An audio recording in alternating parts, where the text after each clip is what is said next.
You may know me for my cookie baking, but I eat a healthy breakfast, and that includes a good homemade granola. And that's what I'm going to show you today, and especially give you those guiding tips so you can customize your own granola.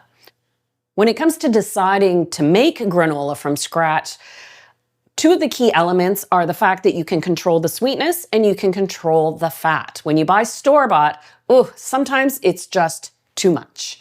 When you open the full recipe below, don't be daunted by the number of ingredients because that is just what makes granola interesting. The actual method to make granola, super easy. So it starts off by heating the liquids. So there are two key elements. You need sweetness and you need fat. And into those, I want to infuse some flavor. I do love making granola from scratch because I can control those ingredients. In this case, I am using maple syrup. You could use honey if you wanted to. And I'm using neutral oil. And the volumes of maple syrup and oil I've kept as low as I can, but still achieve a nice gentle sweetness and a crunch. So you do need those two components. Lots and lots of lemon zest. I love citrus zest in granola.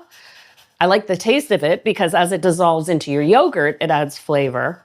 But honestly, the smell of granola baking, it can top the smell of a cake baking, honestly, with the spices and the citrus. I remember when I had my bakeries, we would make batches and batches of granola, and it would draw people in from the street because they thought we were making something decadent. It's granola. I put in the zest of 2 whole lemons. If you'd rather use orange zest, if you buy a large navel orange, then the zest of 1 large orange will do. And I really want to work that flavor in to the liquid first by heating it while I get my other ingredients together. Because when you serve granola, of course, it's served at room temperature. And ideally, you can keep it in an airtight container for quite a bit of time. So I don't want that flavor to fade. So I've given you customizable item number 1. Change your citrus up. And with this version, I'm looking for more of a springtime recipe, so I don't want too many heavy spices. So I'm adding a little bit of cinnamon and some ground cardamom. Ground cardamom in baking lends sort of a citrus flavor with almost a peppery back note to it. The aroma is beautiful. If you're making say a fall granola, well, you could add pumpkin pie spice, and then you would change your dried fruits and nuts to suit the season. If I were making a wintry granola, I might go in for extra cinnamon, or you could add ground aniseed or speculoos spice mix for a holiday blend. Lots of options. Okay, I'm just gonna put this on the heat while I'm combining my other ingredients, 3 to 5 minutes, just to draw out the spices and the citrus into the liquid. You don't have to bring it to a boil or anything. We just want that heat, so when the granola goes in the oven, it keeps infusing that flavor throughout. Now, what's at the base of granola? Some rolled oats. And you might as well get regular rolled oats because they have slightly more fiber. When you look at what rolled oats look like, these little flat flakes, these are made by first steaming a really tough grain. Oat as a grain is really, really tough. So they steam it and then flatten them, and that's what gives oats their shape. The difference between regular rolled oats, quick cook, and instant is the amount that they are steamed. So when you add hot water, it takes either a minute or almost no time for it to plump up. The more you steam it, it pulls out some of the nutrients from the oats, so your regular rolled oats are higher in fiber. If we're making granola, let's go for the power. In addition to that, I'm going to add some sliced almonds. As opposed to whole chopped, I like how, like the flat rolled oats, these toast up in the same amount of time as the oats. Of course, this is where you can start customizing, switch out your nuts. You can use walnuts or pecans. I find a tender nut, if it's not going to be thinly sliced like this, suits the texture when you're stirring it into your yogurt. Let's throw in a few seeds while we're at it. I've got some raw, unsalted sunflower seeds. Could easily be pumpkin seeds. And I'm going for some golden whole flax seeds.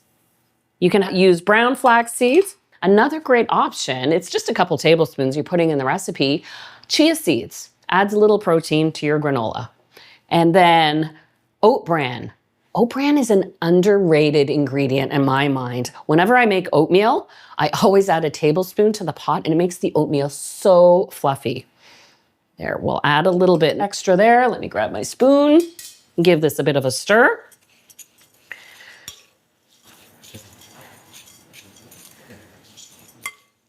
But do know, I'm picking these ingredients because I like the taste and they are wholesome. I'm not a certified dietitian.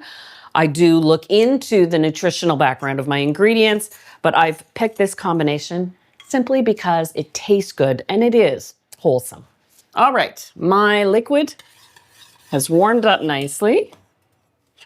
And I can smell that cardamom and the citrus is waking up. So this all gets poured into my bowl. Give this a good stir to toss, to coat everything.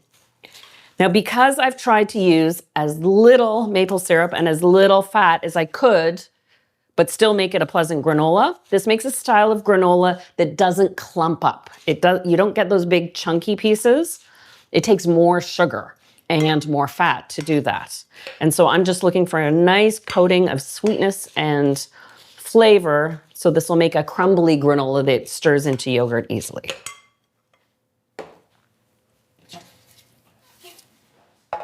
I've got my pan lined with parchment paper.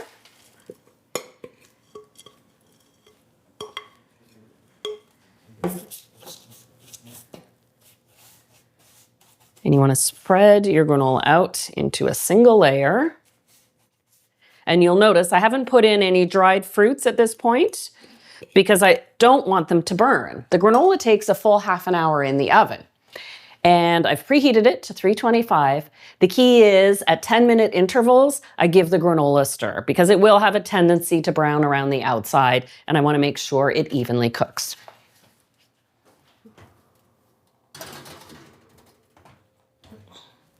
It's time for that 10-minute stir.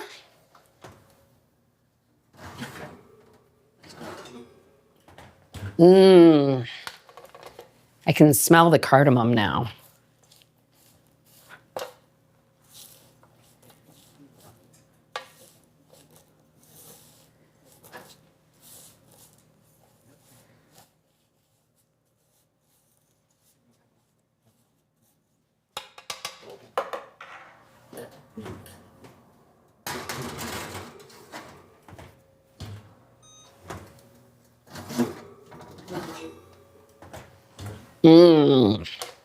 Now that it's been 20 minutes, it's starting to smell a little toasty, but I definitely want some more color on this.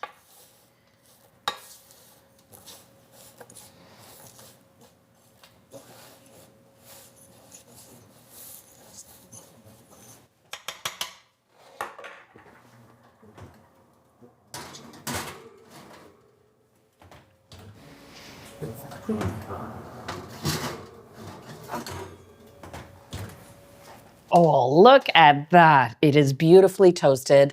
And I have to tell you, it just smells incredible in here. But we're not quite done. We've got a nice crunchy granola, but I do want to add some soft dried fruits to it. So I've got a combination of golden raisins. So I'm leaning on sort of lighter spring flavors, but of course you could use dark raisins, you could use prunes, you could use currants, you could use dried cherries, cranberries. In addition to the raisins, I've got some diced dried strawberries. I thought that suits spring. Some chopped up dried apricots, and I do love coconut. So these are pre-toasted coconut flakes. If you wanted to toast coconut, you could add it to your toast and granola mix, but I would, oh, yeah, my oven's back at temperature. If you wanted to add coconut to toast within the granola, I would add it halfway through cooking, not stir it in at the beginning, because coconut does toast a lot faster than the oats and the nuts. And the key is to stir in the fruits while the granola is still warm. So the granola will kind of grab on because the maple syrup and the oil is still soft. Before everything cools down and sets up, the dried fruits get a little granola seasoning to them.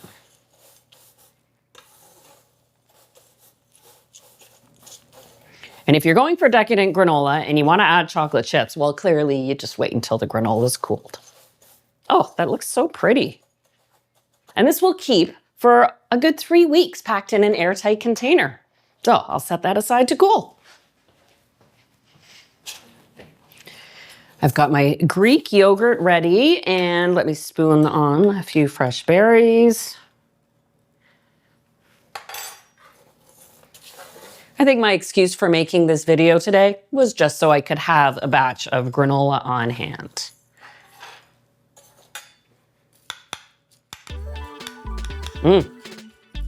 Springtime flavors. Before you know it, rhubarb will be in season. I love doing a rhubarb compote to have with the granola and yogurt. Nice and crunchy, a warm spice, citrus flavors, a balance of grains, fruits, and nuts. You are all set. Please give this granola recipe a try. And of course, like and subscribe. I'll see you again soon for another delicious recipe.